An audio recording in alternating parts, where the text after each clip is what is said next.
Good morning, Bob Poly Design Services, Arnold Albright speaking. Hello, Florence Trout here. I would like to engage your company to design a house to fit on my property at 15 Corwen Avenue.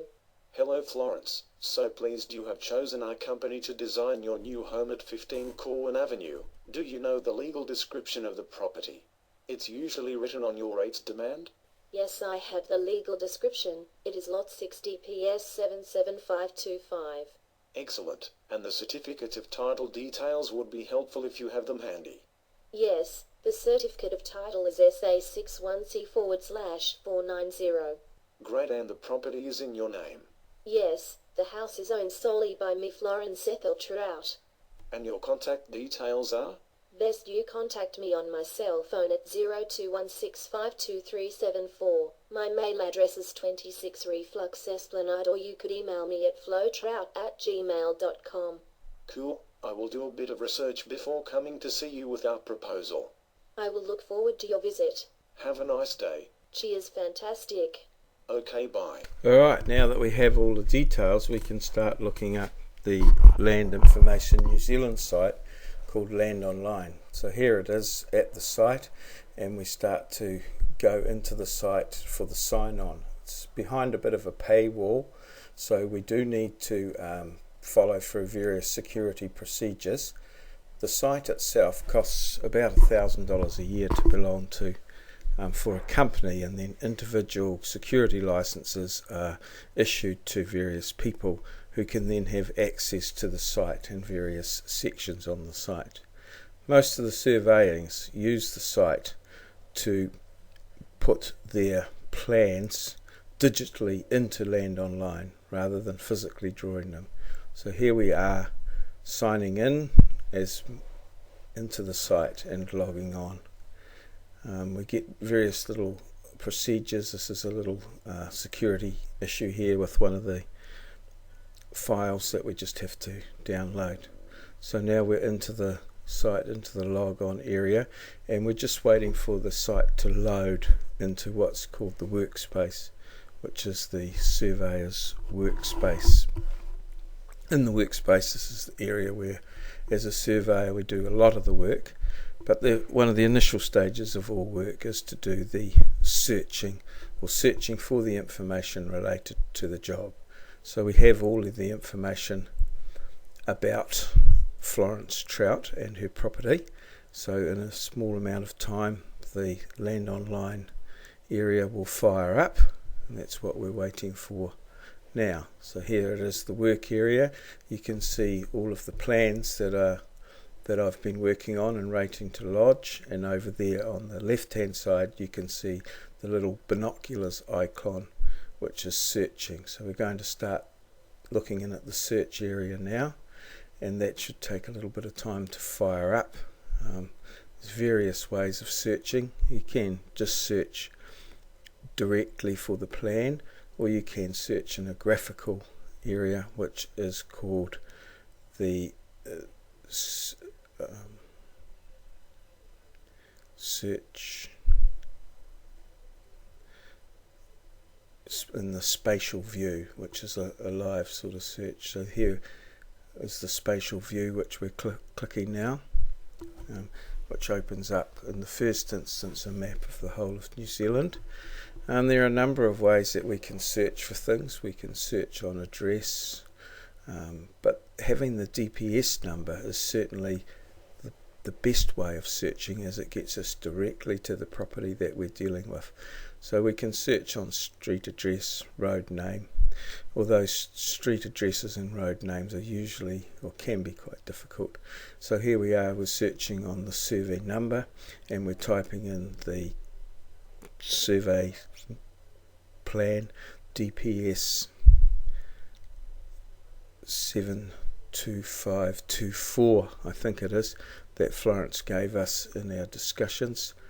Check, that's 77524. So we're going to just search for that now using what we call a spatial search, which will open up in that particular area. So got to go through a few procedures. As you can see, the highlighted search box there, and here we are. We've got directly to Corwen Avenue. This is called a spatial plan.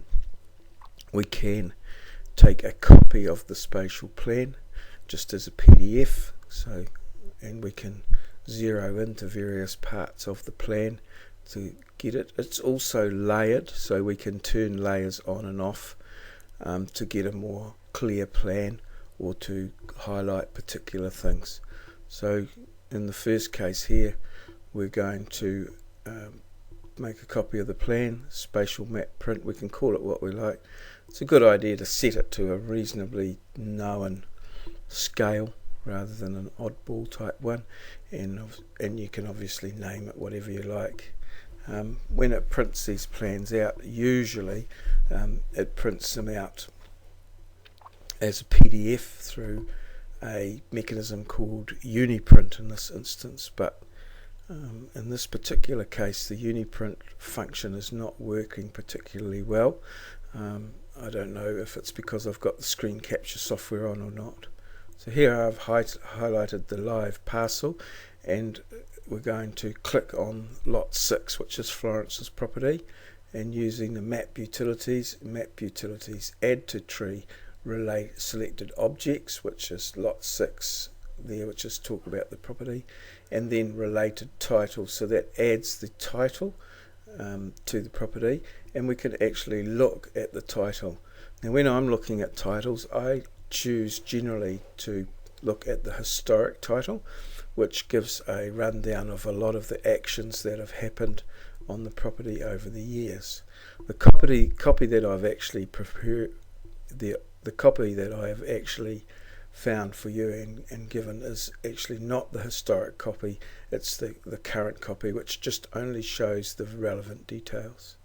Here we are, we can look at here and just check the proprietors. It hasn't cost us anything yet, and we can see that Florence Effeltrout is in fact the owner of that lot, so that gives us a certain amount of certainty that we have in fact are in fact getting the information for the correct lot.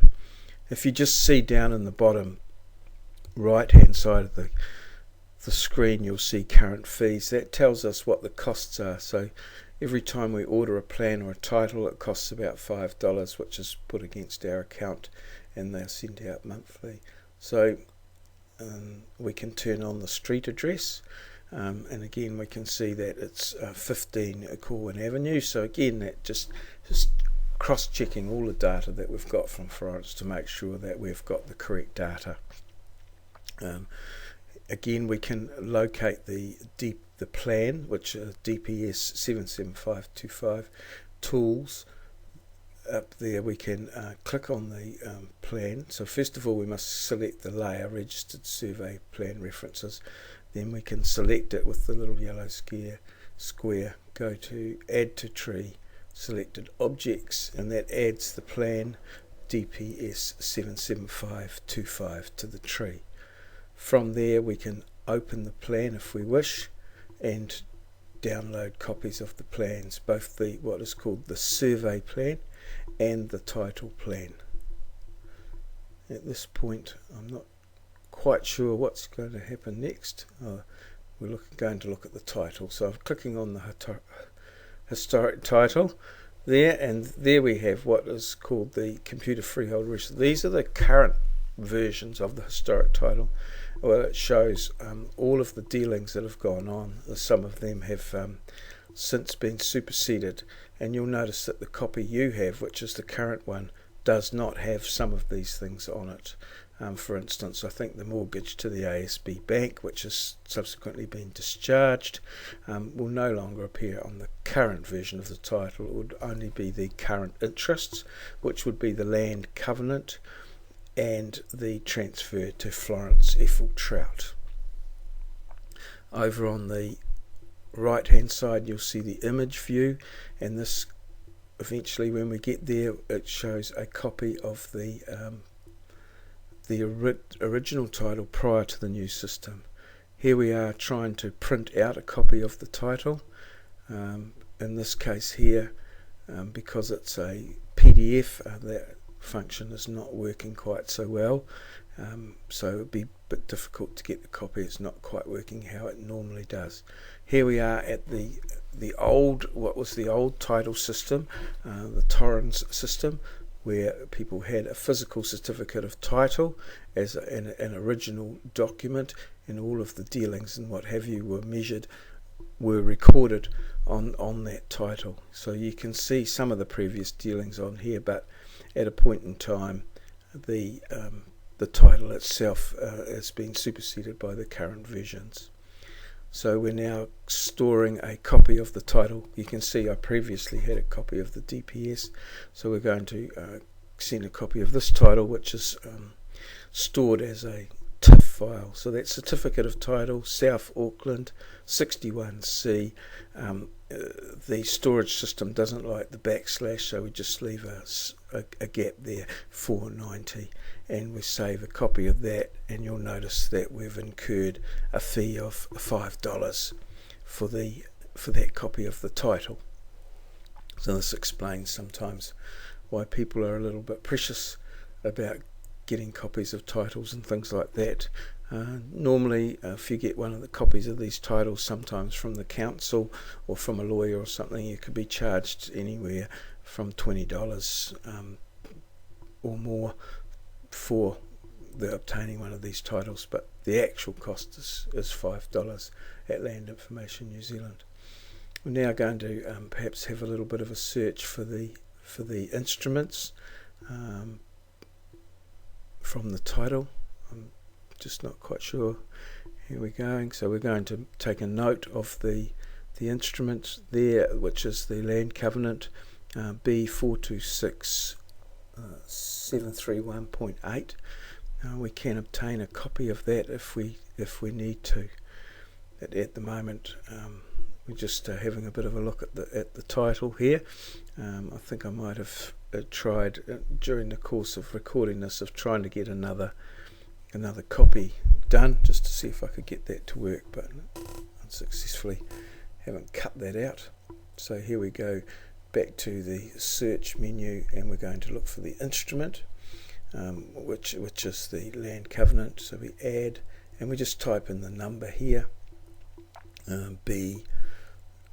I've forgotten exactly what it is, B426, here it's coming through now, 731.8, and if we push enter, it adds another line there which we have to delete because it doesn't like those. And there we've got the transfer, and then we can click on the view menu and view the transfer, which is a 4 or 5 page document. Contained within that document are the details of the Land Covenant, which we can view with this somewhat clunky viewer that Land Information New Zealand provides for us. It shows various aspects of the land and the covenant. You click through the pages and you can see there that it refers to a lot of the lots that are on that plan and what's involved in some of those things and what have you. So 7 pages of various conditions and bits and pieces of legal information that has been recorded on the transfer. And once again, we can save that as a TIFF file, as it turns out. The TIFF files can be opened with all sorts of various bits of software. I find the best thing to do is to open them with some software and convert them to a PDF file, and to send them out to people as a PDF file, as everybody seems to be able to open PDF files. There are coloured, some of the plans in the system are coloured and they do come out as a TIFF, but some programs will or will not open them. I have a program that opens the coloured TIFFs and very easily converts them to PDF. So it's just a matter of looking on the internet to find the correct, or find a free program that does that sort of thing. I find Acrobat Reader reasonably good, although that doesn't do the coloured TIFFs. I use a viewer called Faststone Viewer, which is free. I use that and I find that's really good. It also enables you to view multiple plans relatively easily. So here we are, just waiting for this to save. It's 7 pages, so it will take quite some time to save all the information.